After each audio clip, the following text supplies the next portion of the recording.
Hola chicos, ¿cómo están? Buen día. Buen día, Doc. Buenos días, doctor. Hola, buenos días, Doc. Hola, Buen día, hola, doctor. ¿cómo están?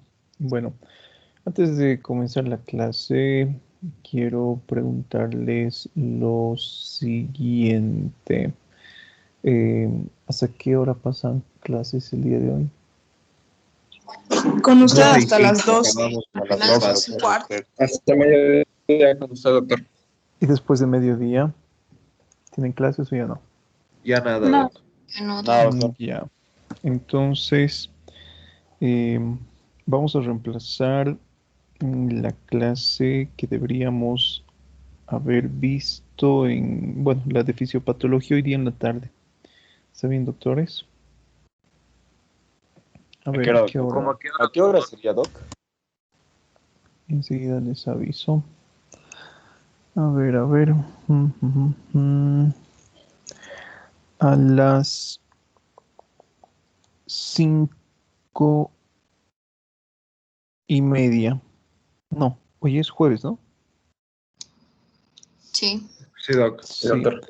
A partir de las 5 menos cuarto, más o menos.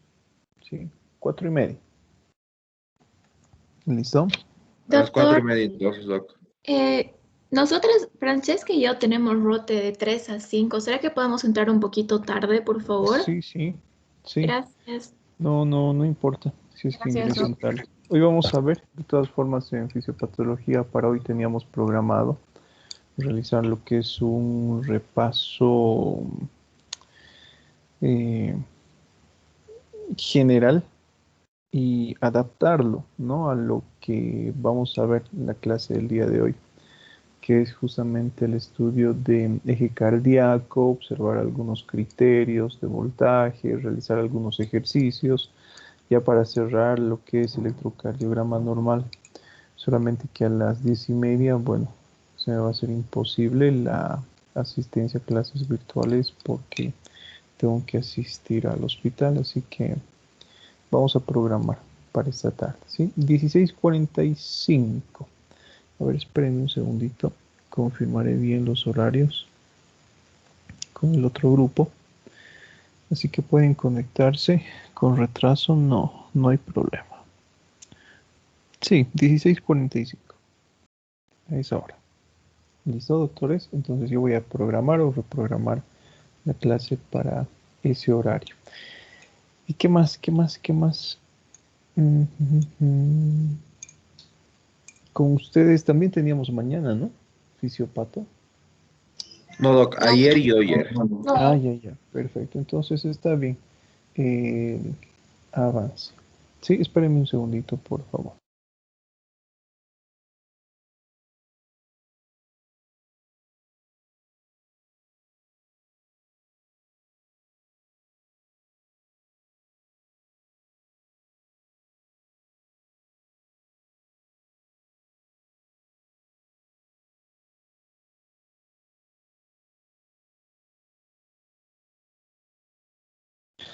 Listo, entonces quedamos para esta tarde, ¿sí? Para hoy tenemos lo que es una dinámica que ya les había estado comentando en clases pasadas, ¿no? Yo quiero buscar en ustedes esta competencia de que sean capaces de describir a la perfección la posición que tiene el paciente, la marcha que tiene el paciente y el tipo de fascia que presenta el paciente. Entonces, estos tres temas que corresponden a lo que es posición, marcha y facies, vamos a realizar esta dinámica. ¿Listo? Y una vez que pasemos a estudiar lo que es conciencia, lo que es, por ejemplo, temperatura, fiebre, frecuencia cardíaca, etcétera, vamos a retomar la parte teórica. ¿Sí? Entonces yo quiero que ustedes sepan cómo realizar lo que es la descripción adecuada de posición, de marcha y fases. El día de ayer, ¿no? Ya habíamos realizado lo que es un pequeño ejemplo de la forma en la que ustedes tienen que realizar lo que es la descripción semiológica de estos puntos que vamos a estudiar. ¿Listo? Entonces, hoy vamos a iniciar realizando lo que es este tipo de actividad, ¿sí? Todos pueden participar. Recuerden que la participación vale puntos. Hay algunos estudiantes que el anterior les he mencionado que tienen ya un cierto puntaje ganado. Sin embargo, hay una gran mayoría que no participa. Entonces, aprovechen de participar, ya que vamos a realizar este tipo de dinámicas de acá en adelante para ganar esos puntos prácticos y para llenar sus casillas prácticas. ¿Listo? Les voy a presentar una serie de imágenes y les voy a dar entre 3 a 5 minutos para que realicen lo que es la descripción más precisa de lo que ustedes están observando. Obviamente que les voy a realizar la retroalimentación correspondiente, ¿no? Si hay algunos puntos que tenemos que aclarar, si hay algunos términos, por ejemplo, que no han usado de forma correcta, los vamos a corregir, ¿sí? Así que empezamos, doctores. 3 minutos para describir este tipo de imagen que ya les había presentado en una clase pasada. 3 minutos, doctores. ¿Qué es lo que vamos a hacer al finalizar la clase? Es importante que todos trabajen, ya se me estaba pasando esto, trabajen en el archivo que ustedes deseen, en un archivo de Word, en un archivo de PowerPoint, si tienen los celulares allí, por ejemplo, doctores, todo celular tiene un archivo de notas, ¿no? Algo similar a lo que es un blog de notas, ¿sí? Entonces trabajen en los celulares, en estas aplicaciones donde pueden anotar lo que ustedes están observando y apenas terminemos la clase van a enviar sus trabajitos a la plataforma virtual. Habilitaré lo que es un segmento o un apartado específicamente para eso, para que vean si han ido trabajando. ¿Listo? Así que todos, doctores, no hay excusas. Listo, comenzamos. 3 minutos para esto.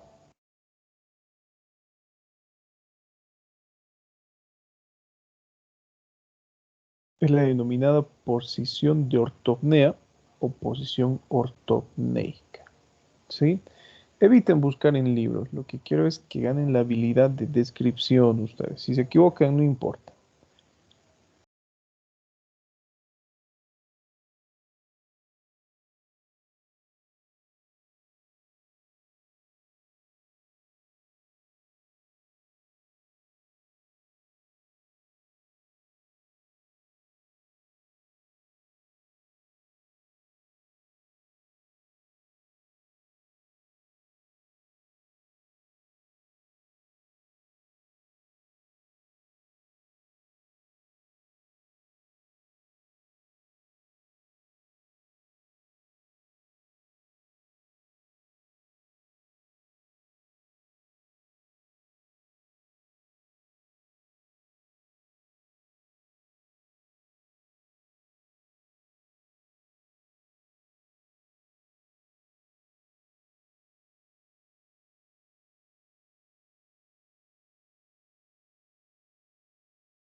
Listo, doctorcitos. A ver, ¿qué es lo que han visto en esa imagen?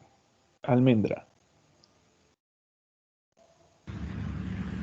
Ya, lo que yo puse es posición que adopta el paciente cuando experimenta disnea en la posición de decúbito, lo que le impide respirar bien y le obliga a adoptar una posición de semisentado. A ver, ¿qué nos dice Marco Fabián? O Talía, estaba Talía, perdón, antes. Adelante, Talía. Sí, Doc. Yo lo que veo que su cabeza está superior al tórax y está como semicintado y el tórax está en un plano horizontal. Bueno, cuando hablamos de la posición de ortopnea, ya la habíamos escrito ayer, ¿no? No está semisentado el paciente. está acostado, está echado. Tenemos que realizar lo que es una descripción precisa. Sabemos que es ortopnea, así que no podemos confundir lo que es el síntoma con la posición. Tienen el mismo nombre, posición de ortopnea o posición ortopneica y ortopnea. Cuando hablamos de ortopnea es la dificultad respiratoria en el decúbito. Entonces, cuando el paciente presenta dificultad respiratoria en el decúbito, adopta esta posición. ¿Sí? Adopta esa postura. ¿Por qué? Si hablamos un poquito del proceso fisiopatológico, con ustedes hemos estudiado síntomas y signos que sugieren patologías cardiovasculares. Entre ellos hemos hablado de ortopnea. Resumiendo, ¿por qué se producía la ortopnea? Porque existía en la posición del decúbito redistribución del líquido a nivel de la vía respiratoria. El paciente se encuentra de pie y por efecto de la gravedad, ese líquido contenido en vías respiratorias se encuentra en porciones bajas del árbol bronquial. Pero cuando el paciente se acuesta, se redistribuye en el trayecto de la vía respiratoria propiamente dicha y el paciente presenta dificultad respiratoria. Entonces, eso le obliga a levantar la cabeza.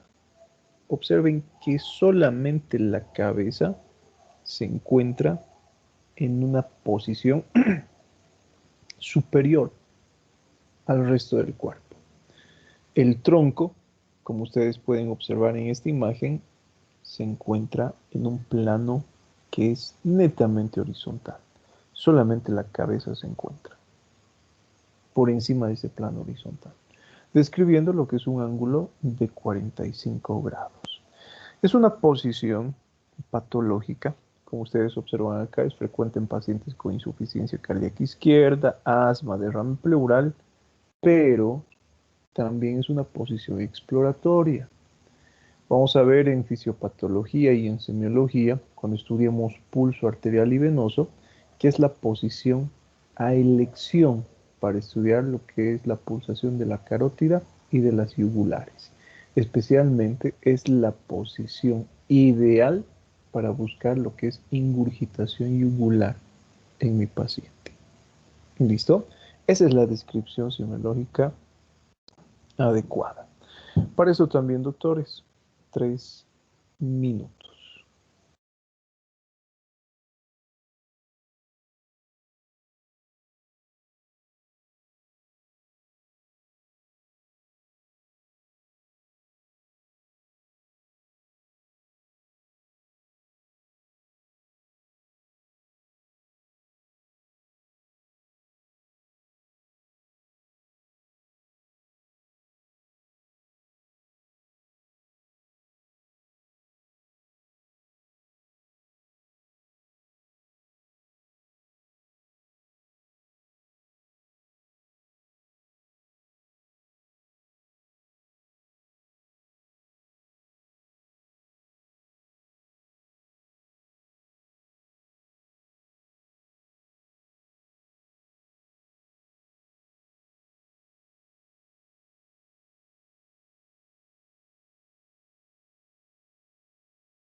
A ver, doctores, es una posición sencilla. 3 minutos creo que es mucho. ¿Qué es lo que le llama la atención? Como ustedes observan, este tipo de posición recibe el nombre de decúbito lateral forzado. ¿Sí? Forzado. Les pongo otro ejemplo antes de hablar de esta posición. Cuando hablamos de la posición que ustedes adoptan al dormir, adoptan esta posición, adoptan una posición similar a la de la ortopnea, una posición de decúbito supino, decúbito prono. Adoptan diferentes posiciones cuando ustedes se encuentran descansando. ¿Sí? Y a esas posiciones que ustedes adoptan, que no sugieren enfermedad, que pueden modificarlas en periodos cortos de tiempo, se denomina, bueno, posición libre o posición indiferente, porque no sugiere ningún tipo de alteración. Pero ¿por qué creen que se denomina forzado? ¿Qué es lo que están observando allí? Adelante, Marco Fabián. Bueno, doctor, porque básicamente, bueno, a lo que yo entiendo es que forzado se refiere a que el paciente como que presenta un dolor y pues se ve forzado a, a tener una posición en la que se siente aliviado, por así decirlo. Por ejemplo, en un reflujo gastroesofágico, ¿no? Si un paciente se echa, por ejemplo, al decúbito lateral derecho, como que va a sentir los síntomas peores, por así decirlo, y en el lado izquierdo, pues como que le alivia. A eso lo entiendo. Listo, a ver qué nos dice María Isabel Daza. Sí, aquí igual entendí eso con decúbito forzado porque los pacientes se ven obligados a adoptar esa posición para poder buscar el alivio a cualquier dolor que sientan. En este caso, como usted nos dijo en la anterior clase, puede ser en caso de alguna pleuritis exudativa, entonces se van a echar del lado sano un tiempito y después de unos días del lado enfermo. Listo. También habíamos visto, ¿no? Justamente eso. Y les pongo el siguiente ejemplo, ya siendo más detallistas. El paciente se ve obligado a adoptar este tipo de posición. Por eso el ejemplo de lo que es normal. Ustedes se acuestan en su cama y en 5 minutos ya han cambiado de posición como 3 veces. ¿Sí? Ese tipo de posición forzada, que es el cúbito lateral forzado, es típico de derrames pleurales y procesos inflamatorios a nivel pleural. ¿Listo? En esta imagen vamos a suponer que el paciente se encuentra acostado sobre el lado sano.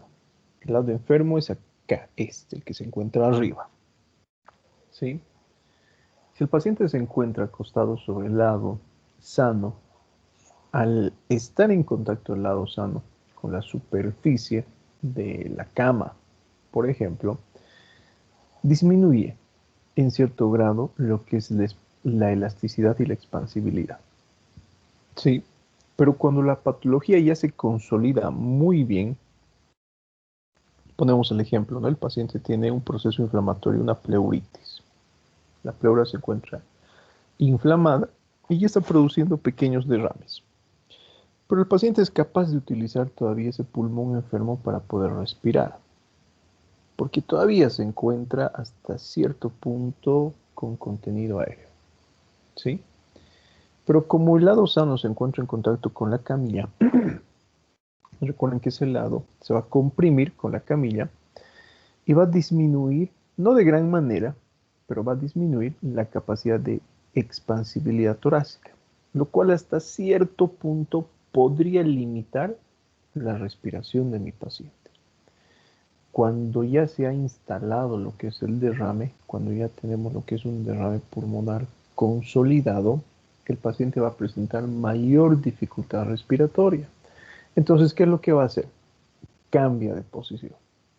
Y al cambiar de posición, el lado enfermo se encuentra, en este ejemplo, en contacto con la camilla. ¿Sí?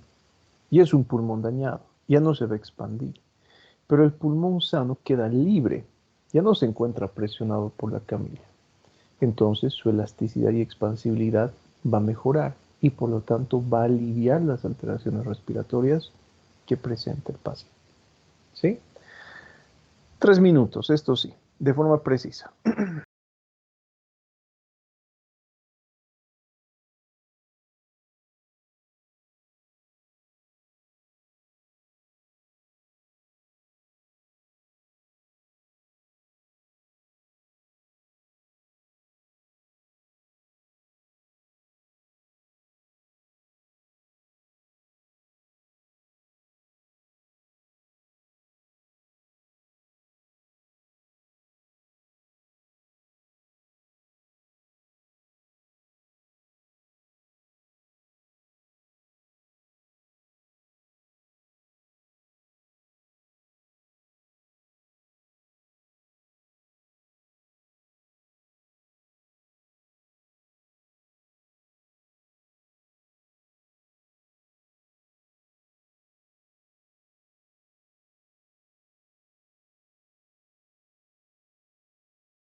Listo. ¿Qué les llama la atención? Adelante, a ver. Marco Fabián Pérez. Bajen las manitos, doctores. Todos bajen las manos. Vamos a ir por orden. Todos van a participar. ¿Qué es lo que llama la atención, Marco? Bueno, básicamente que, bueno, según el libro, el decúbito supino pues se denomina antifisiológico, ¿no?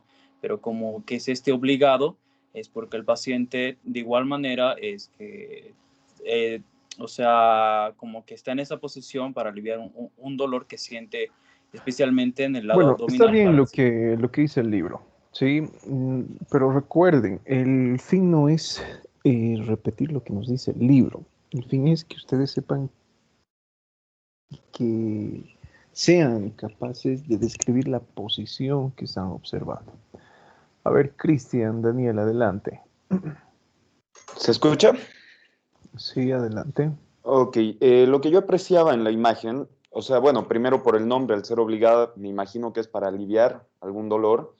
Y en segunda instancia sería cómo está flectado, o sea, los pies, está ligeramente flectados y la posición recta que adopta la espalda, porque tampoco veo una prominente elevación de la cabeza como se daba en el caso de la posición de perdón, optopnea, perdón.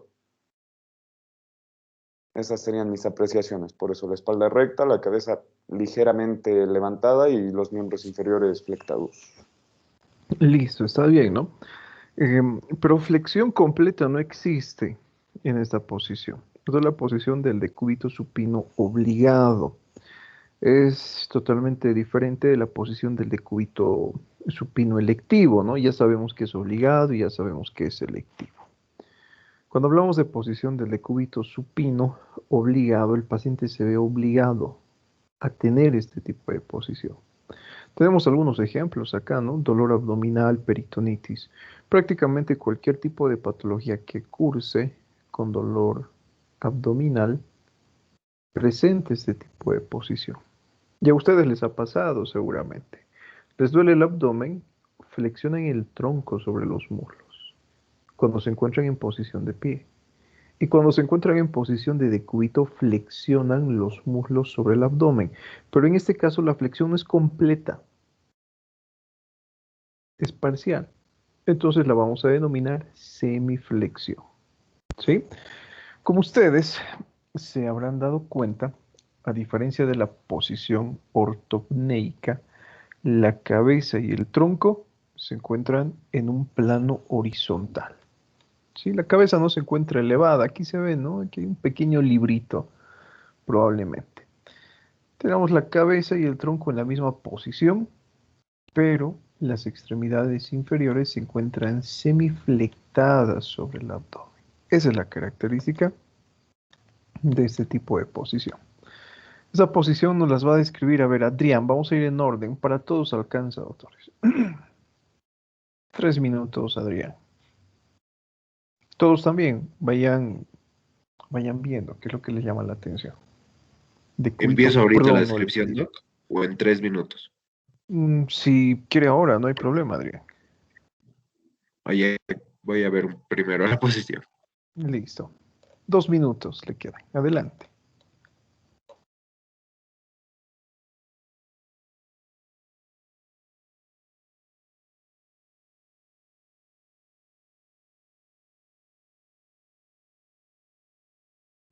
Ya.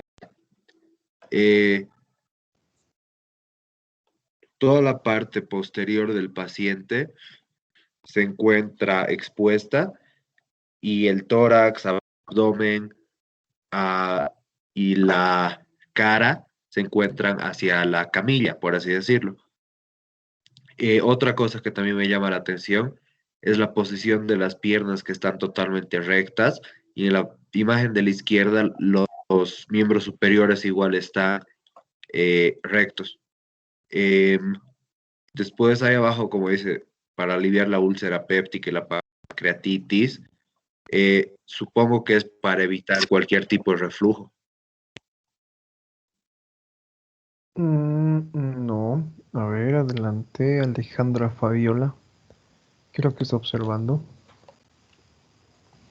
Bueno, un paciente que está en decúbito prono, extendido, la cara y la cabeza apoyada sobre la frente, y en realidad todas las otras partes, los puntos de apoyo que son óseos, puntos óseos apoyados sobre almohadillas o algo así. A ver, ¿qué nos dice Almendra? Bueno, ya participó Almendra, ¿no? Otra vez Almendra, adelante.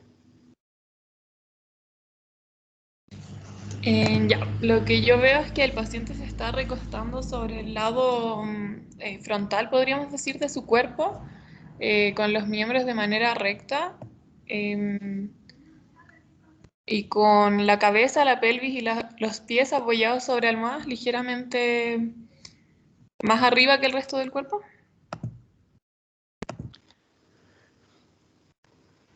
Andrea Jaramillo. Doc, yo veo, lo que me llama la atención es que el paciente está recostado de forma horizontal con las manos, bueno, con los brazos semiflexionados hacia arriba y, y igual me llama la atención las almohadillas que presenta hacia la cabeza, la pelvis y los pies. Listo. Bueno, fíjense que tenemos algunas dificultades, ¿no? Para describir lo que es una posición. Si ustedes observan, miren, tenemos la posición del decúbito pronolectivo o ventral, que ya tenemos acá. ¿En qué alteraciones podemos encontrar? En cuadros de dolor abdominal, úlcera péptica, pancreatitis, retroversión uterina, por mencionar algunos, ¿no? Sin embargo, algo que me llama la atención enormemente es que el paciente se encuentra, en este caso, acostado, ofreciendo el vientre hacia la camilla, ¿sí? Pero bueno, no sé dónde han visto que hay algunas partes como la cabeza, las extremidades, que se encuentran en una posición superior. Entonces tenemos que saber describir, ¿no? En este caso, la cabeza, hombros, brazos, abdomen, genitales, las articulaciones de la rodilla, los pies, por ejemplo, todos se encuentran en lo que es contacto con esta superficie horizontal. ¿Sí? Decúbito pronolectivo. Es una descripción sencilla. Pero, a ver, vamos a comparar con las siguientes posiciones. Las piernas no se encuentran flectadas, se encuentran extendidas. Lo mismo, ¿no? Con los brazos no se encuentran flectados, se encuentran extendidos. Acá sí existe lo que es una flexión, pero también cumple con ese requisito de que los brazos se apoyan sobre la superficie horizontal. A diferencia de esa posición. A ver, le va a tocar a Andrés. Tiene 3 minutos, Andrés. Observe bien la imagen, no se adelanten, visualicen bien. Ya sabemos qué estamos buscando, ¿no? ¿Alguna recomendación que les doy? He escuchado ya que están utilizando palabras que no son las adecuadas para medicina. Como que las manos están así, como que la cabeza está así. No, tenemos que realizar la descripción utilizando lo que son palabras técnicas. ¿Listo? Posición en gatillo de escopeta, típico de meningitis aguda. 2 minutos, Andrés.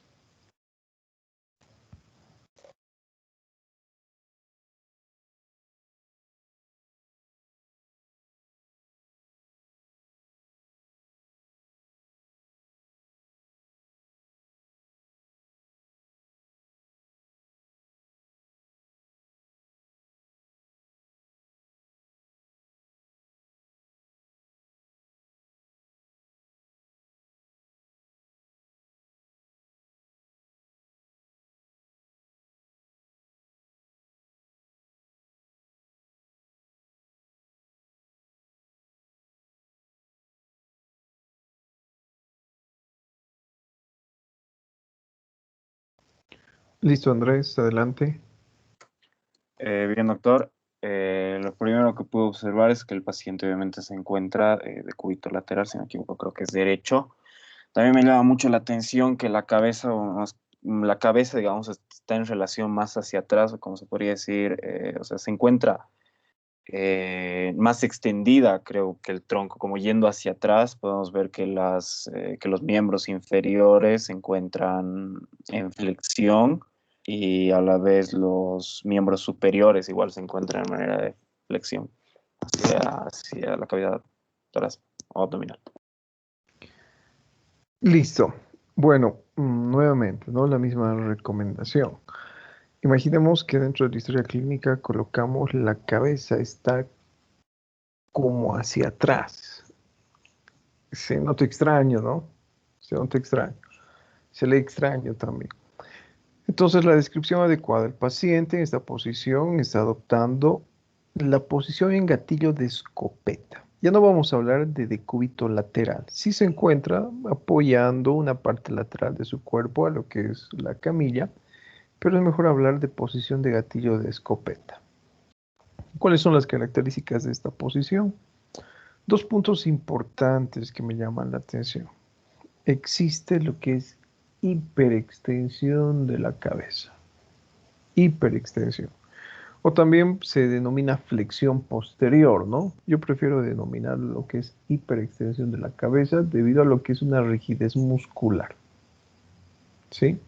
¿Y qué es lo que sucede con las piernas en este caso? Se encuentran flectadas sobre el abdomen. Ya no se encuentran en semiflexión, se encuentran flectadas sobre el abdomen. Algo que acompaña a este tipo de posición es la rigidez.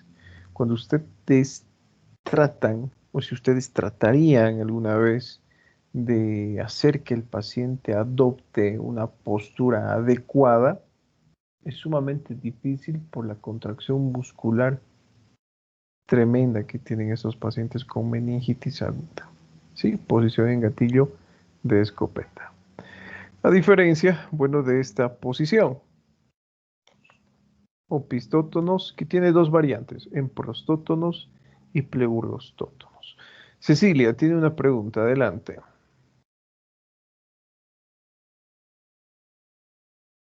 No, Doc, no era ninguna pregunta. Solo quería participar en la que ya habían hablado. Listo. Enseguida va a participar Cecilia. Brandon Adrián Montaño. Usted va a decirnos cuáles son las características de la posición que estamos observando. 2 minutos también.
Doc.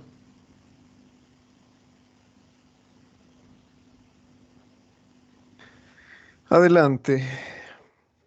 A lo que puedo observar es que el paciente, la posición que presenta, están los miembros inferiores flexionados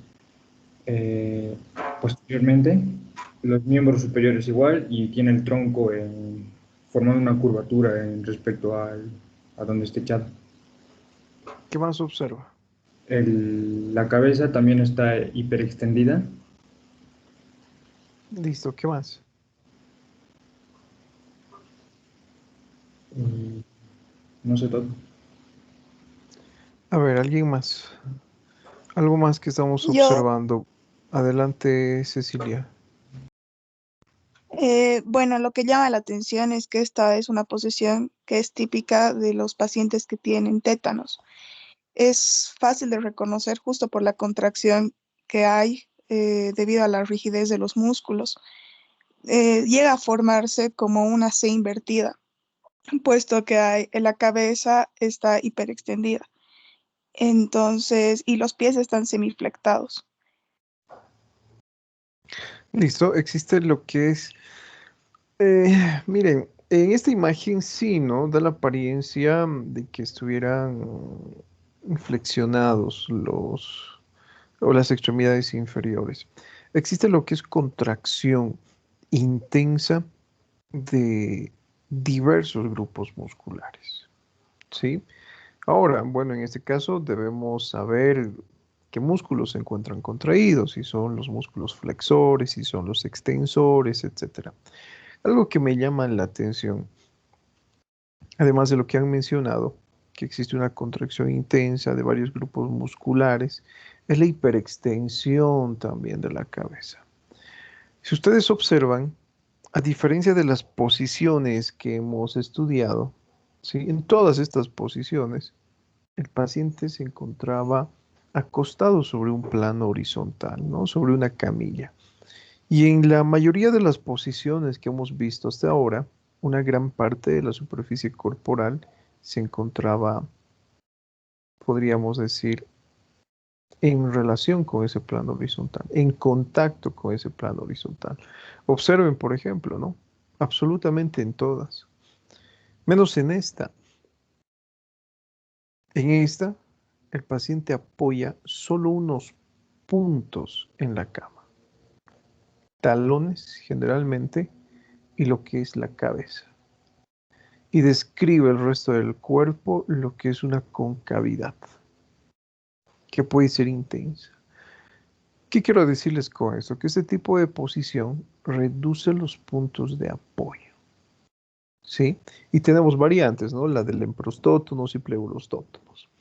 La del pleurostótonos, bueno, es similar, el paciente tiene las mismas características, pero se describe lo que es una concavidad pleural o a nivel del tórax. Imaginen que el paciente se encuentra acostado de lado, pero en este caso existe esa contracción involuntaria y va a describir de la misma forma ese arco. Y cuando hablamos de prostótonos, existe lo que es esa concavidad a nivel ventral. Se reducen los puntos de apoyo. ¿Sí? Eso es lo característico. Acá tenemos otra postura, que es la posición genupectoral, que no debe confundirse con esta posición que les estoy mostrando, que se denomina posición de Sims. Son similares hasta cierto punto, pero existe lo que es una pequeña diferencia.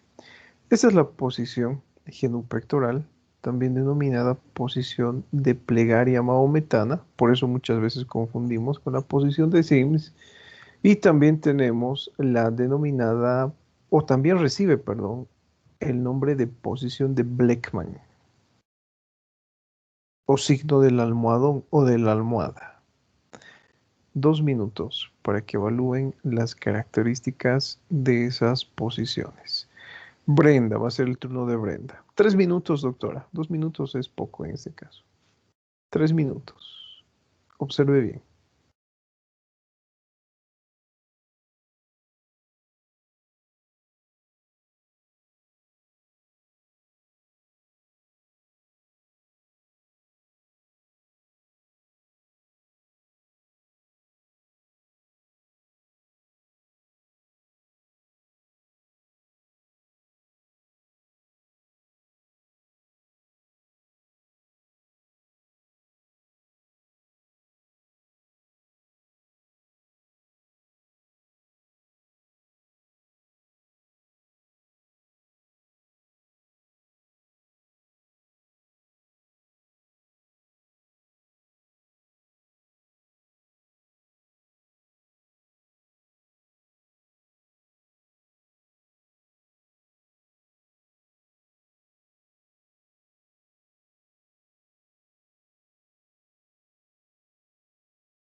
No sé si se acuerda que estaba Listo, doctor, adelante. tenía la fosfatasa alcalina elevada.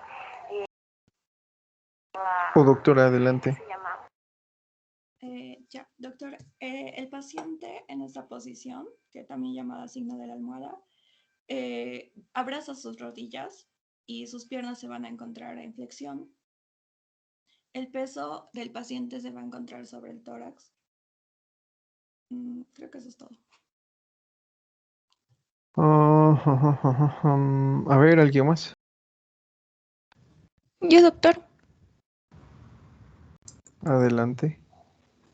Yo puse que el paciente se encuentra apoyado en una almohada, creo que flexionando sus piernas e inclinándose, o sea, inclinando el tronco hacia la almohada y está apoyando justamente sus codos, no sé si en las piernas.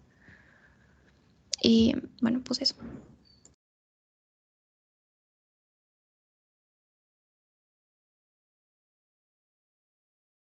Listo. Bueno, en este caso les pongo el siguiente ejemplo. El paciente descansa el tronco y la cabeza sobre sus extremidades. ¿Existe flexión? Existe flexión. Pero la flexión, a diferencia, miren, siempre tenemos que comparar, ¿no? En este caso, la flexión de las extremidades es sobre el abdomen. En este caso, la flexión es sobre el abdomen o sobre el tórax.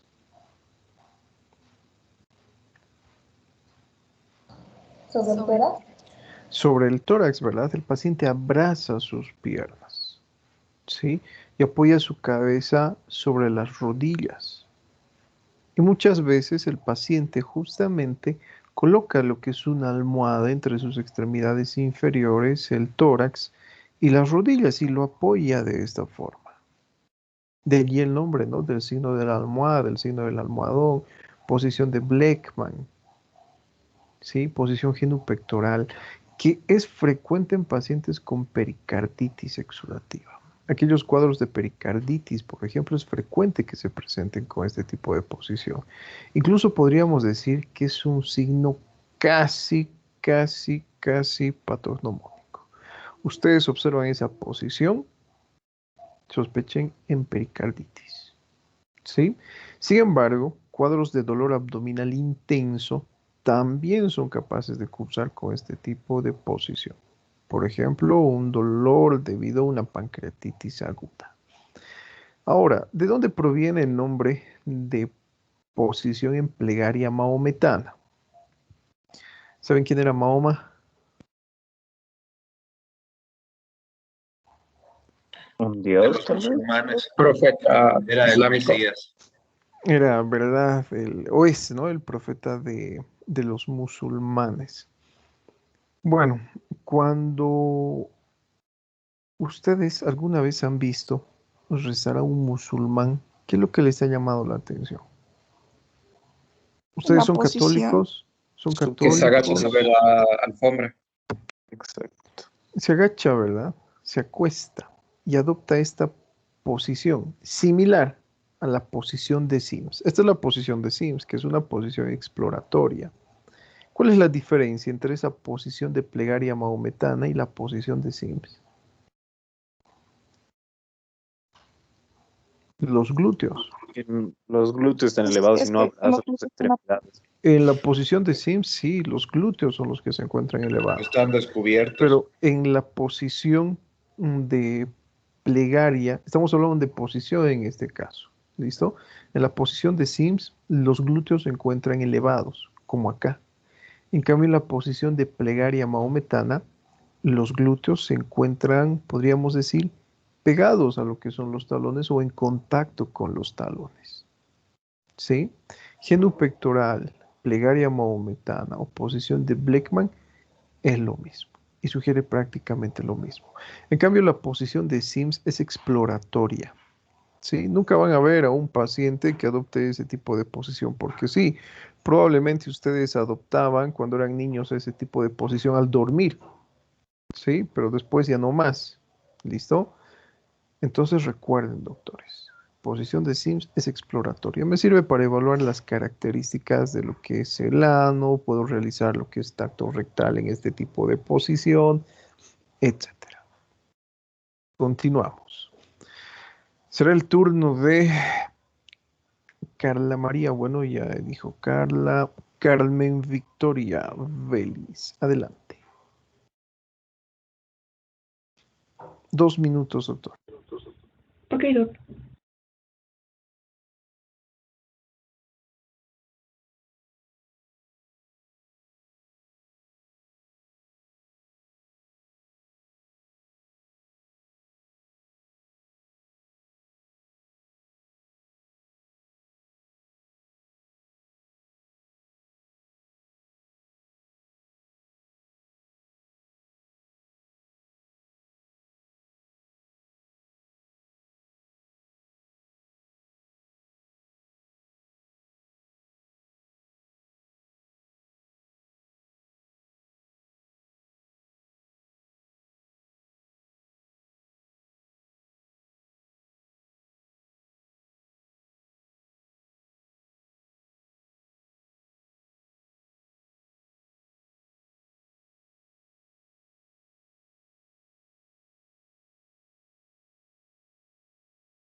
Listo, doctora.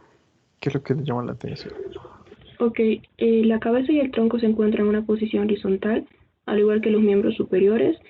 Lo que llama aquí la atención es que los miembros inferiores o las piernas se encuentran en una posición más elevada que el tronco. Podría decirse un ángulo de 45 grados. Listo, está bien, ¿no? Esa es la característica de la posición de Trendelenburg. Observen la cabeza, el tronco se encuentran dentro de ese plano horizontal, las extremidades inferiores se encuentran elevadas con respecto a lo que es el tronco, ¿no? Describiendo un ángulo aproximadamente de 45 grados. Bueno, es una posición, fíjense que me ayuda a tratar algunas alteraciones cardiovasculares, hipotensión, shock, por ejemplo. Y también es muy usada dentro de cirugía para realizar algunos procedimientos quirúrgicos. ¿Listo? Fácil, ¿no? Esa posición. Continuamos. Adelante, Carolina Flores Navia. 2 minutos también, doctora.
Doctor,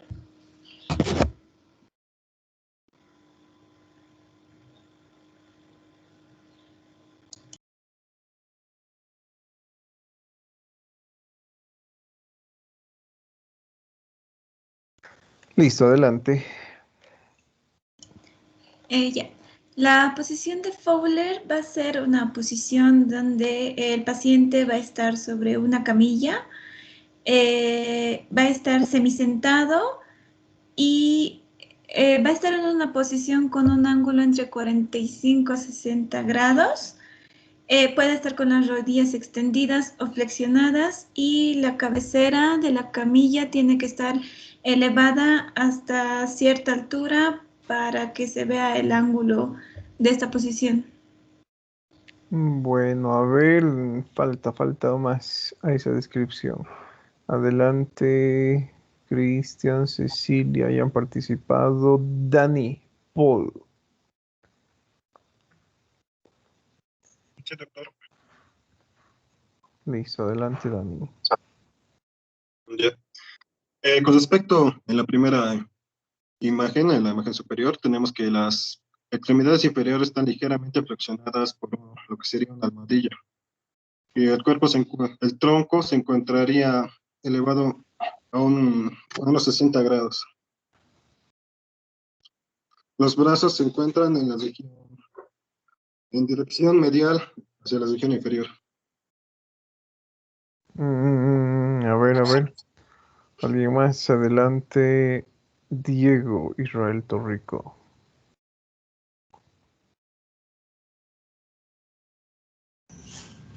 ¿Se me escucha, doctor? Sí, ahora sí, adelante. Ok, entonces lo que podríamos decir de la posición de Fowler es que esta está con una cabecera casi elevada a un ángulo de, podríamos decir, entre 70 y 85 grados,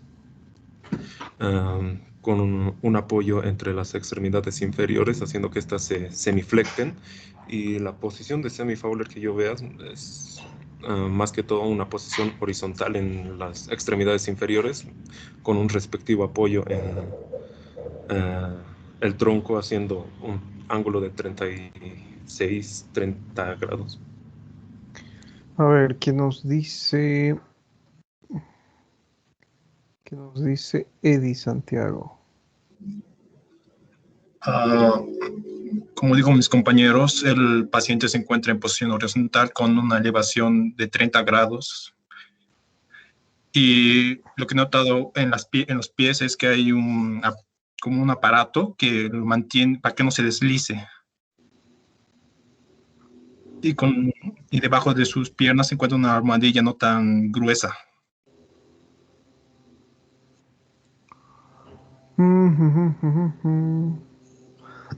A ver, voluntario, para que nos realice lo que es una descripción más precisa. Yo, doctor. Adelante. Yo, doctor.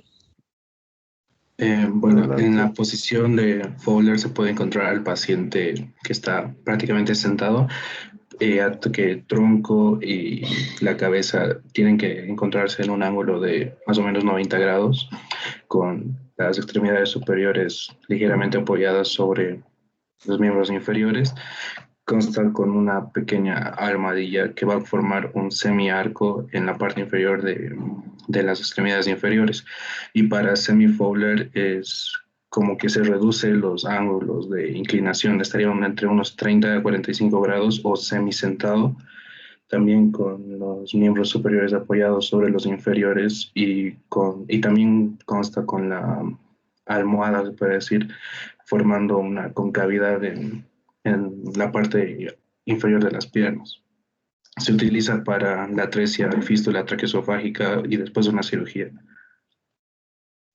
Bueno, en este caso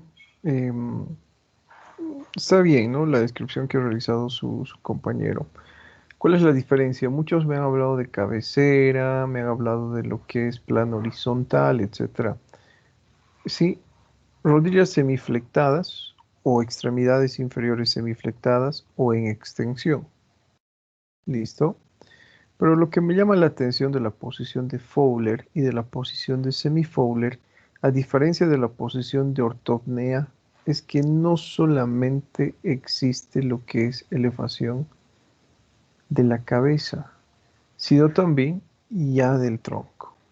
Cuando hablamos de la posición de semi-Fowler, ¿sí? La que estamos observando acá abajo, observen que los ángulos son menores, 30 grados aproximadamente. Cuando hablamos de la posición de Fowler, 45, 60 grados, incluso 90 grados. Esas son las diferencias entonces entre estas posiciones. Continuamos. A ver, evalúen. Erika, Mundo Corre. Erika nos va a hablar del tipo de posición que le voy a mostrar enseguida. Posición parkinsoniana. Doctor, ¿Sí? una pregunta. Adelante.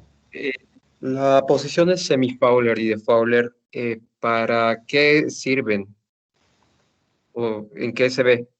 Bueno, es una posición que nos puede servir para realizar algunos procedimientos, pero se utiliza con mayor frecuencia en aquellos pacientes con patologías gastrointestinales, por ejemplo. ¿Sí? En caso de un reflujo, en caso de una gastritis, en caso de una enfermedad por reflujo gastroesofágico, en caso de que el paciente presente lo que es estenosis esofágica, calasia, etc. Va a ser una posición que le va a ayudar mucho al paciente a disminuir los síntomas. ¿Sí? No necesariamente sugiere lo que es enfermedad, ¿no? No solamente es una posición que les va a indicar algún tipo de patología, sino también, bueno, ustedes, por ejemplo, cuando se encuentran acostados, cuando se encuentran tranquilos, relajados, adoptan ese tipo de posición. Entonces también se considera lo que es una disposición, o perdón, se considera una posición también de descanso. ¿Sí? Está bien, ¿Algo doctor, más? gracias. ¿Algo más, doctorcitos? Nada más, ¿no? Entonces, continuamos con la descripción de esta posición que se denomina posición parkinsoniana. Bueno, mientras su compañera va pensando cuál es la característica de la posición parkinsoniana, Erika, les comento lo siguiente. Muchas de las posiciones que estamos estudiando tienen el nombre de las enfermedades que sugieren. ¿Sí? Muchas, pero en muchas ocasiones no. Un ejemplo de esto es la denominada posición parkinsoniana, que generalmente sugiere Parkinson, pero no siempre sugiere Parkinson. Puede sugerir cualquier otro síndrome rígido cinético. Y les pongo el ejemplo. Ustedes conocen a una persona que tiene este tipo de posición parkinsoniana, pero no tiene Parkinson. ¿Sí? Se denomina posición parkinsoniana por el autor, por el que lo ha descrito por primera vez. Y que nos sirve, nuevamente les repito, para estudiar muchos síndromes rígido-cinéticos. ¿Alguna vez han visto, doctores? Yo estoy seguro que sí. ¿Dónde han visto esta posición? En los geriátricos, por ejemplo, doctor. He visto harto. No, yo les aseguro que en la universidad han visto esto. Doc, cuando alguien tiene Doña Elena. En la casera de la universidad. Jenny. Jenicita. Doña Elena le dicen a la Jenicita. No se merece la señora Jenny que le cambien el nombre, doctores, ¿no? Pero la Jenicita tiene ese tipo de posición, tiene una posición parkinsoniana, ¿sí? Pero no tiene Parkinson la señora. ¿Sugiere generalmente Parkinson esta posición? Sí, generalmente sí, pero no siempre, recuerden. ¿Listo? Ella presenta hidrocefalia.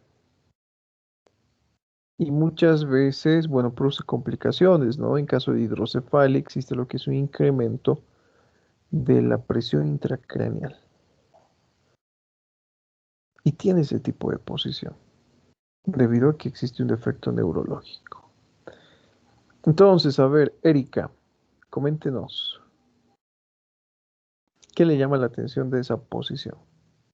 Que, como ahí dice, hay una inclinación de la cabeza y del cuerpo. Sería una característica como que encorvada. Los hombros están semicaídos. ¿Qué vas? las rodillas. Según esto, presenta poco movimiento de los pies. Y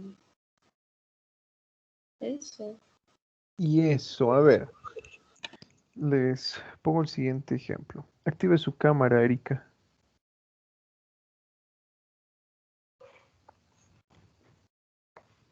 Bueno, se asustó, creo, Erika.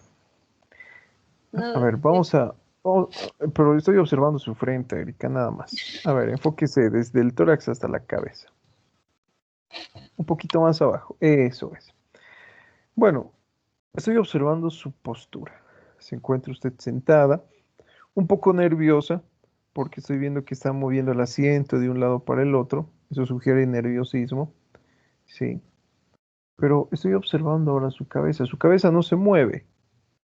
¿Listo? Ahora sí se está moviendo su cabeza. No se mueve su cabeza cuando ella adopta una postura adecuada. Algo que acompaña a la posición de Parkinson son los movimientos musculares involuntarios. Sí, ahora sí, puede apagar su cámara, Erika. ¿Qué es lo que les ha llamado la atención en la señora Jenny? Ella adopta una postura, que es esta que acabamos de estudiar. Pero hay algo en esa postura, que son los movimientos musculares involuntarios. ¿Mueve su cabeza o no mueve su cabeza? Sí. Todo el Mueve su tiempo. cabeza. Sí, ¿verdad? Mueve la cabecita. Sí, de un lado hacia el otro lado. Les está hablando y su cabeza se está moviendo. Sus manos también, ¿sí o no? ¿Se han dado cuenta o no? Tienen esa posición.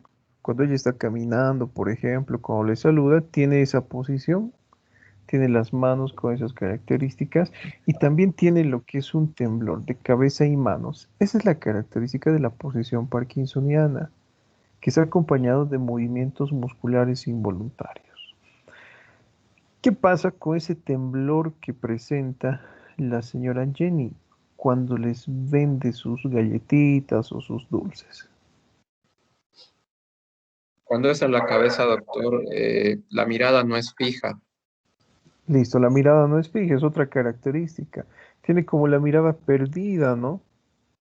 Alguna vez seguramente ustedes han pensado que se encontraba triste, se encontraba tomando el sol con la mirada perdida. Da la impresión, ¿no? De que estuviera triste esa persona. ¿Qué más?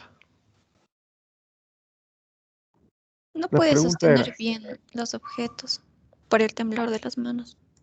sí, pero ¿qué es lo que sucede con el temblor cuando realiza movimientos voluntarios de las manos? ¿Disminuye o se incrementa? Disminuye, doctor. Disminuye. Esa es la característica. No se incrementa, ¿no? Imagínense si se incrementara, les tiraría el dulce en la cara o en las manos. Pero ella tiene un temblor en las manos que probablemente para muchos sea imperceptible, pero si ustedes ven, tiene un movimiento más que temblor rotatorio de las manitos, ¿no? Pero cuando toma sus dulcecitos o les da cambio, disminuye lo que es la intensidad. ¿Listo? En el paciente que presenta Parkinson encontramos algo similar, solamente que el movimiento o el temblor es fino muchas veces. ¿Listo? El temblor es fino muchas veces. ¿Y qué es lo que sucede cuando el paciente con Parkinson realiza algún tipo de actividad? En estadios iniciales desaparece el temblor, pero en estadios que son mucho más avanzados, el paciente toma una cuchara para llevarse alimento a la boca y el temblor es mucho más intenso. Eso es lo característico del Parkinson, a diferencia de lo que tiene la señora Jenny, por ejemplo. Listo, no tiene Parkinson. Sí, características entonces típicas de esta posición. Continuamos. A ver, es el turno de quién? De Eric. Yevgeny. ¿Es Yevgeny o Yevgeny? Eric. Kenny, doctor. Kenny, listo. Adelante, Eric. 2 minutos también. Espérenme un segundito. Creo que hay alguien que... Esperando. Listo. Ahora sí. 2 minutos.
Listo, Yevgeny.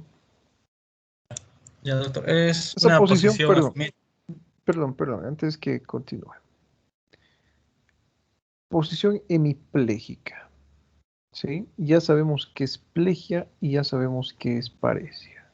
Cuando hablamos de paresia, es la pérdida parcial del tono y fuerza.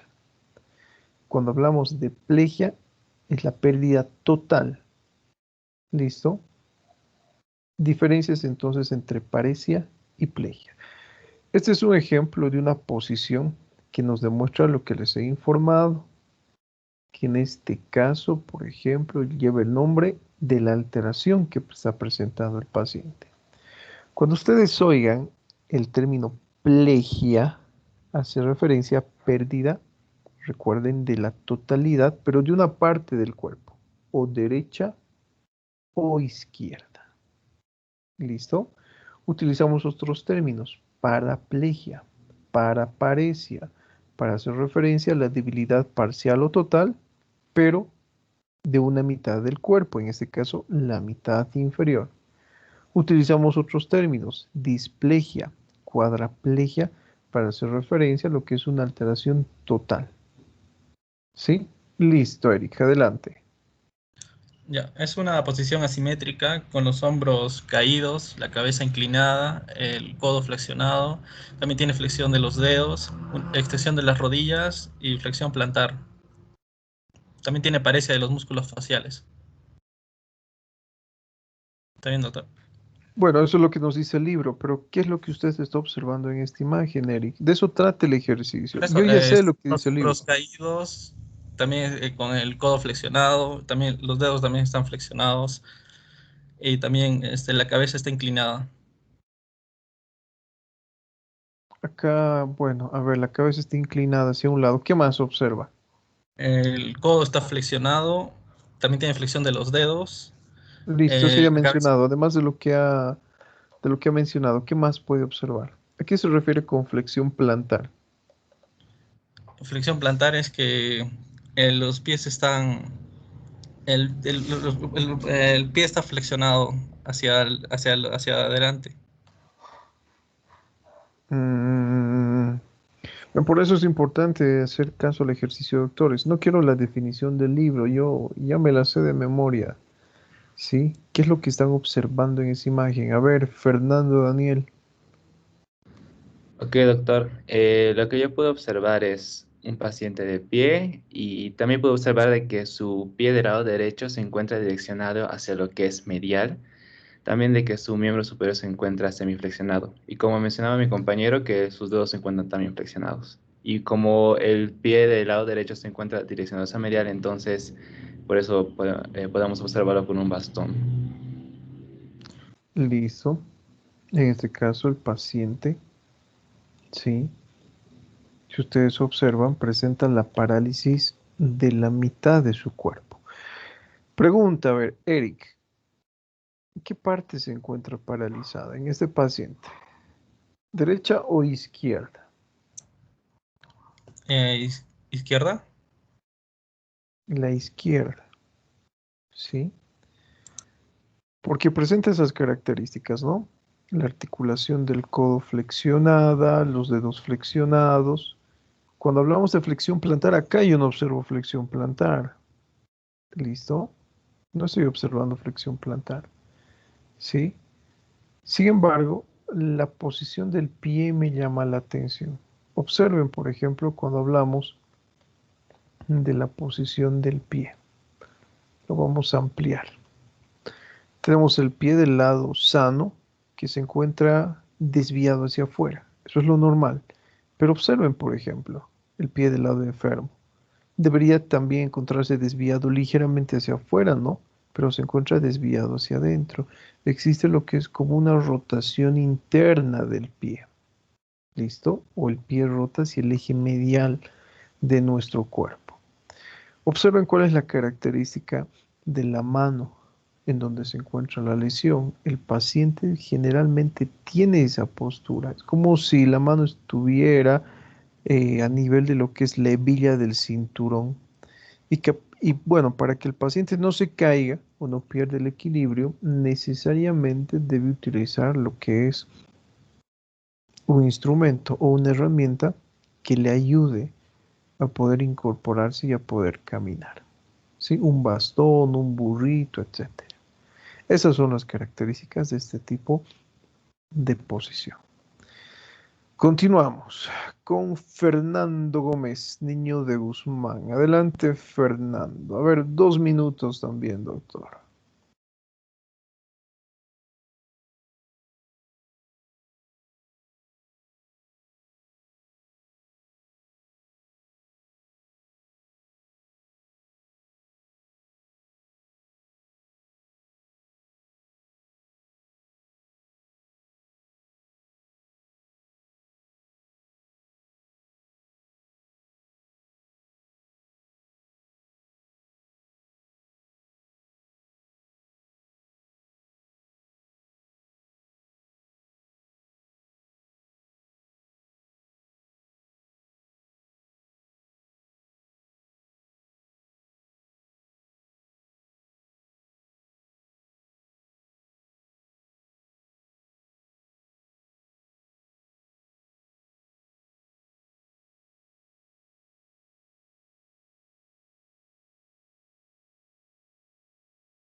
Listo, Fernando, adelante.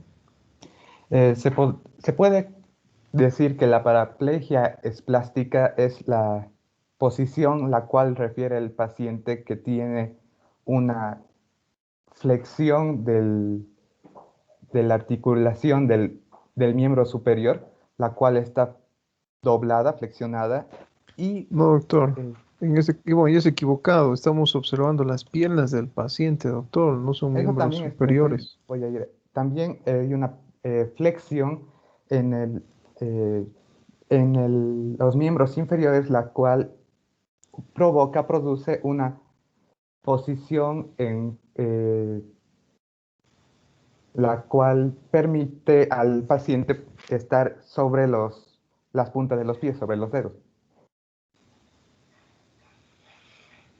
A ver, ¿qué nos dice Francesca? Doctor, bueno, aparte de lo que ya dijo mi compañero, puedo observar que los miembros inferiores están ligeramente flexionados, tal vez por una debilidad muscular de los miembros inferiores, lo cual le impide estar en bipedestación. Y también puedo observar que los puños están cerrados, tal vez por la fuerza, para mantenerse en bipedestación. Y eso, doctor. Esito sería. A ver, ¿alguien más que tenga una descripción más precisa para ya cerrar la clase? Me gustaría, mi doctor, por A ver, favor. adelante, Francisco. Yo puse que se logra ver una posición en donde el paciente no logra mantenerse de pie sin alguna ayuda. Sus piernas logran hacer una correcta pisada mientras que hace una leve flexión con sus piernas y además sus miembros inferiores se encuentran con una debilitación muscular. Sus miembros superiores se encuentran rígidamente extendidos generando una gran presión con sus manos, creando algunos puños como se logra ver en la imagen. Listo, está bien, es la descripción más precisa, ¿no? Bueno, acotando lo que ha mencionado su compañero, que está bien. ¿Cómo me doy cuenta que esas extremidades no tienen fuerza? Estamos hablando de plegia, ya sabemos qué es la plegia, ¿no? En este caso, bueno, fíjense que no apoye el paciente toda la superficie del pie en el piso. Solo está apoyando lo que es una pequeña porción, la punta de los dedos, ¿sí? Si ustedes observan, son extremidades en extremo delgadas, son muy delgadas las extremidades que presenta el paciente, debido a lo que es atrofia del tejido muscular. Y si hay algo que me llama la atención, es la posición de las rodillas. Observen cómo se encuentran las rodillas. Están en posición de adopción. Están muy juntas. Se están juntando, ¿verdad?, en lo que es el plano medio de nuestro cuerpo. ¿Sí? Eso es típico de aquellos pacientes que presentan paraplegia espástica.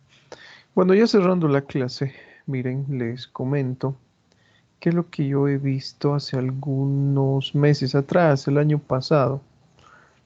Bueno, estoy conduciendo y camino a casa, siempre me encuentro con un semáforo que dura mucho, como 90 segundos, ¿sí? Y veo una persona en silla de ruedas que estaba con su letrero, que decía, soy de Beni, ayúdame por favor. Bueno, antes acudían estas personas por las inundaciones que habían, ¿no?, en ese departamento. Pero ahora se puso de moda el coronavirus. Todos tienen coronavirus, todos tienen familiares con COVID, internados en terapia intensiva, etcétera. Especialmente ese tipo de gente, bueno, ociosa, ¿no? Que en vez de trabajar les gusta mendigar. Y algo que me llamó la atención, ¿no? Se acerca al auto a la ventanilla y le pregunto, ¿de qué parte del Beni es usted? Y él me dice, soy del Beni. Sí, pero ¿de qué parte del Beni es? Y no me dio una respuesta, no una respuesta a ese momento. Trataba de evitarme. Y le decía, te voy a comprar tus cositas, ¿qué estás vendiendo? Y él me decía, no, no estoy vendiendo nada. Y después me habló, ¿no?, del COVID, que él había venido acá a trabajar, que no había encontrado trabajo y no sé qué cosas. Y vuelvo a preguntarle, ¿de qué parte del Beni es usted? Y le doy opciones. De Santa Rosa, de Santa Ana, ¿de qué parte? Y él me dice, soy de Santa Ana, de allí soy, de donde ha dicho. Bueno, como que ya dudaba, ¿no? Estaba en silla de ruedas, este señor. ¿Listo? Y bueno, algo que me ha llamado enormemente la atención ha sido la característica de sus extremidades inferiores. Y le pregunto, ¿no?, ¿en qué trabaja? Bueno, y le pregunto eso no por curioso, porque yo alguna vez he llegado a ofrecerles trabajo a estas personas porque, bueno, además de ejercer mi profesión, además de darles docencia, etcétera, tengo por allí algunos negocios, entonces puedo y tengo la probabilidad de contratar personas en algunas ocasiones. Y mi intención era esa, ¿no? Ofrecerle trabajo, un trabajo que se acorde a lo que el Señor sabe hacer. Y él me dice, es que ya no puedo trabajar. Bueno, o sea, me dice que asistió del Beni, que asistió a Cochabamba en busca de trabajo, que no ha encontrado trabajo, que tiene familiares internados en los hospitales porque se han enfermado con coronavirus y yo le ofrezco trabajo. Y el Señor me dice, no, no puedo trabajar por mi estado. Entonces eso me llevó a realizarle otra pregunta, ¿no? ¿Por qué está en silla de ruedas? Y él me dice, me he accidentado. ¿Cómo se ha accidentado? Bueno, era joven, estaba yendo en moto, me he golpeado la cabeza y he quedado así, como que ya no cuadraba nada allí, ¿no? Como que ya no cuadraba nada, porque me dice, he perdido. Bueno, te digo, accidente de tránsito en moto, me he golpeado la cabeza y desde esa vez estoy así. Otras alteraciones se encuentran en ese caso, pero no pues parálisis total de extremidades inferiores. Solo la cabeza, no, no había nada más, la columna no, solo la cabeza y ya no he podido caminar. Bueno, estaba engañándome el Señor. ¿Y por qué les digo que me ha llamado enormemente la atención sus extremidades? Le pregunto, ¿y hace cuánto ha sufrido ese accidente? Y el Señor me dice, hace 10 años aproximadamente. Pero doctor, las piernas que tenía el Señor eran del doble de volumen que las mías. ¿Sí? Y no tenía esa postura que les he enseñado. la persona esta se encontraba con las rodillas separadas y las piernas tenían gran volumen. Entonces, tenemos ese antecedente de 10 años de haber sufrido este tipo de lesión, con las piernas de gran volumen y las rodillas separadas mientras se sentaba en su sillita de ruedas. ¿Qué hubieran opinado ustedes, doctores? ¿Me está diciendo la verdad o me está mintiendo este señor? No está diciendo la verdad. Lo quería timar, doctor. Para nada, ¿verdad? Sí, me está diciendo la verdad. ¿Sí? Fíjense cómo ha cambiado el relato. Y en una persona, dentro de lo que es la construcción de la historia clínica, encontramos ese tipo de relatos. ¿Sí? No existe relación con lo que nos habla y su realidad. Entonces ya sabemos que nos está mintiendo. Para 10 años, esas piernas deberían encontrarse totalmente atrofiadas. No debería existir allí ni gran cantidad de músculo, ni gran cantidad de tejido celular subcutáneo.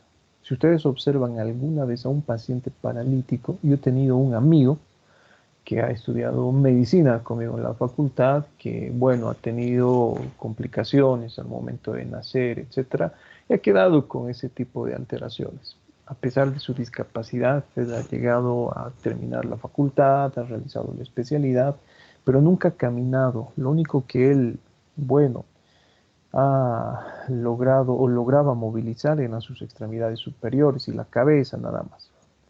Hace algunos días atrás lo he visto de lejos en la calle, cruzando la avenida en su silla de ruedas, pero las piernas se encontraban sumamente delgadas, parecían palos de escoba. A mayor tiempo que transcurra este tipo de alteración, mayor es la alteración estructural. Yo le digo al señor, no, usted me está mintiendo, dije, porque, bueno, y le he explicado, ¿no? Una persona que haya tenido este tipo de accidente hace 10 años no tiene pues las piernas como usted las tiene. Sí, además tampoco es del Beni, debe ser de acá nomás, de algún lugar. ¿Por qué no se pone a trabajar, señor? Le estoy ofreciendo trabajo y no quiere. ¿Sí? ¿Cuál ha sido la respuesta del señor? No te metas. Si ya sabes que estoy mintiendo, aléjate. Chao, andate. De esa forma me respondió después de que he descubierto su mentira, ¿no? Entonces, ¿por qué les pongo este ejemplo? Fíjense qué tan importante es la inspección. Una inspección detallada nos orienta a saber si realmente el paciente presenta una alteración así grave como él lo ha presentado o simplemente no presenta. Obviamente que para eso tenemos que tener, ¿no?, lo que es una gran cantidad de conocimientos. ¿Listo? Les llamo lista, doctores. Abán. Presente, doctor. Evo. Presente, doctor. Pegote. Presente, doc. Arnés. ¿Dónde está Arnés? Arraya. Presente, doc. Presente, doc. Barral. ¿Está Arraya? Presente, doc. Listo. Barral. Sí, doc, Arraya, presente. ¿No está Barral? Barriga. Presente, doc, Barral. Doctor Barriga. Bilbao. Presente. Castellanos. Presente. Daza. Presente, doc. Encinas. Presente, doctor. Ferreira. Presente, doc. Flores. Presente, doctor. Flores Nadia. Presente. Gamboa. Presente, doctor. Gómez. Presente. Gutiérrez. Presente, doctor. Gutiérrez. Presente, doctor. Gutiérrez Silvestre. Presente, doctor. José. Presente, doc. Guaita. Presente, doctor. Hurtado. Presente, doctor. Ibarra. No es Ibarra, Jaramillo. Presente, doctor. Baiza. Presente, doctor. López. López, presente, doctor. Jaramillo no está, ¿verdad? ¿O sí? Sí, estoy, doctor. Yo le dije presente. Listo. López. López, presente, doc. Luján. Luján, presente, doctor. Márquez. Presente. Miranda. Presente, doctor. Ardebeco. Presente, doctor. Montaño. Presente. Mundo Corre. Presente, doc. Muñoz. Presente, doctor. Presente, doctor. Ana. Presente, doctor. Ortuño. Presente, doc. Parco. Presente, doctor. Pérez. Pérez, presente, doctor. Pizarro. Presente, doctor. Rivera. Presente, doctor. Riva. Presente, doctor. Rocabado. Presente, doctor.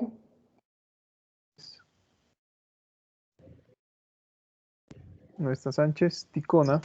Ticona, presente, doc. Torrejón. Torrejón, presente, doctor. Rico. Torrico, presente, doctor. Flores. Presente, doctor. Beizaga. No asiste Velarde. Velarde, presente, doc. Vélez. Presente, doctor. Ano. No está. Zambrano Valenzuela. Presente, doctor. Zambrano. Zamorano. Presente, doc. Centeno. Presente, doctor. Garay. Presente, doctor. Vargas. Presente, doctor. Todos nos vemos entonces esta tarde para Fisiopacto, ¿sí? 5 menos cuarto, ¿no, doc? Exacto. Doctor, Doc, ¿pasa 8? Sí. Nos vemos, chicos. Que tengan buen día. Chao, chao. Doc, disculpe. Hasta luego. Doc. Hasta luego. ¿Me permite Hasta luego. preguntarle algo súper rápido con respecto a la clase de la tarde?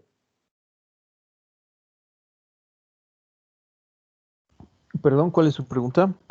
Que Doc, yo tengo un compromiso a las 6, o sea, sí o sí puedo asistir, pero la última media hora me conflictúa un poco. No sé si igual va a valer la asistencia para ver bien cómo Sí, les organizarme. voy a tratar de llamarles la asistencia al iniciar clases. Ya. Muchas gracias, Doc. Perdón, la verdad, en todo caso, voy a revisar la grabación y todo, no me gusta faltar.